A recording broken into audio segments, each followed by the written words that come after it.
came about because the people who were doing sort of digital art were naturally into computer hacking, and so they kind of got into Bitcoin, which is sort of share some of the ideas. And I guess, that would be one area where we're sort of hacking the system, is developing kinds of alternative currencies for things.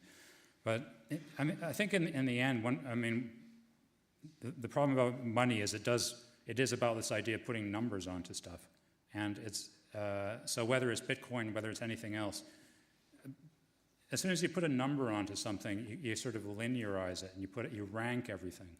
And it's a phenomenon which is, for example, in the art world, I guess there's an index, right, of artists where they kind of get ranked according to how many exhibitions they've had, or how much their paintings have sold for, and then you get put on. So you might be artist number 10,112 or something like that, and so it kind of creates this comparison for people. And I think one of the ways to sort of hack the system is to somehow actually resist that, to sort of find a way of saying, no, this is, because as soon as you put an index on something like that, you start changing the system.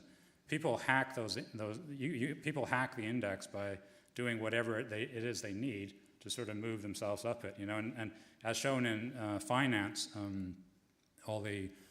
as soon as you create an index, people start speculating on it, they start gaming it, and that changes the nature of the underlying thing. So I guess for me, it's probably I think what you said is a very good point, and hopefully something will come out of the transmediale, because I got a feeling actually that the ideas are going to come from artists, probably not from scientists. I mean, during the Renaissance, a lot of they were sort of kicked off the scientific revolution, but before that, you had people like Leonardo da Vinci and other artists developing the ideas about perspective and the sort of objective, analytical way of looking at the world. And then that preceded, like Copernicus studied in Florence in Italy for a while, and he took some of those ideas away, and maybe that's what sort of gave him the idea that perhaps, this idea of the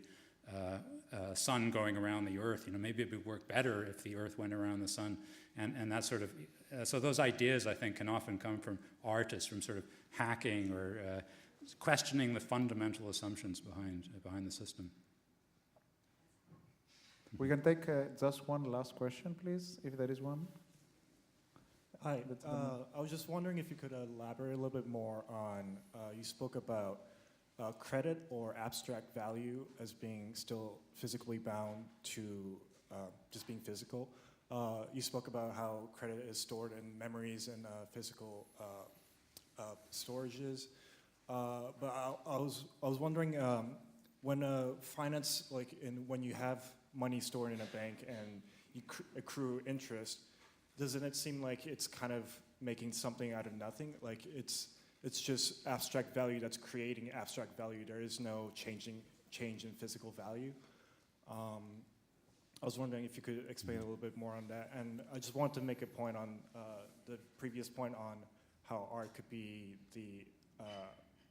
maybe the solution, or not the solution, but maybe a perspective to the finance. There was a book by Franco Berardi called Poetry and Finance, and he spoke about that as well, about how art is very intrinsically valueless, but it's valued in that it shows a point outside of the normal day-to-day lives. So, yeah.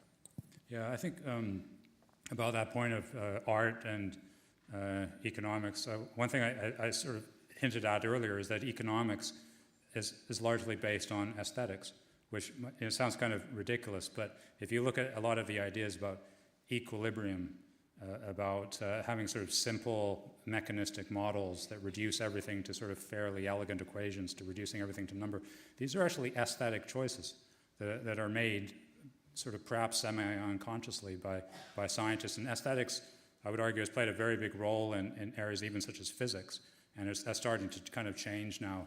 In some areas, it's certainly starting to change in economics. And so that's kind of another reason why I think artists have a big role in this, because they can kind of have some input onto aesthetic ideas. And the idea that interest earning in a bank that's sort of exactly, that's the flip side of what I mentioned about debts having the property of increasing geometrically. So if you have a debt which pays, has an interest rate of 5 or 10% or more, then that just goes mathematically, and there's nothing physical there's nothing physical that kind of grows at precisely 20% forever.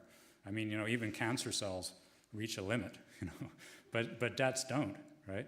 Debts can just go forever and infinitely until you default. And so that's as I said, that's one of the major reasons historically for people falling into slavery or peonage is because mathematically, they have negative money, and so they have to kind of pay it off somehow. And yeah, the flip, it works in the flip way for the creditor, right? Who get they're getting money, more and more money. But again, there's nothing really physical behind it. Until you transfer that money in, you can buy something with it. But until you've done it, but that's sort of why money has this kind of real and unreal quality at the same time. It looks real when it's in your bank account, but at some time you still have to kind of switch it, buy something with it in order for it to become real. I would like to invite you to thank David once more. Thank you.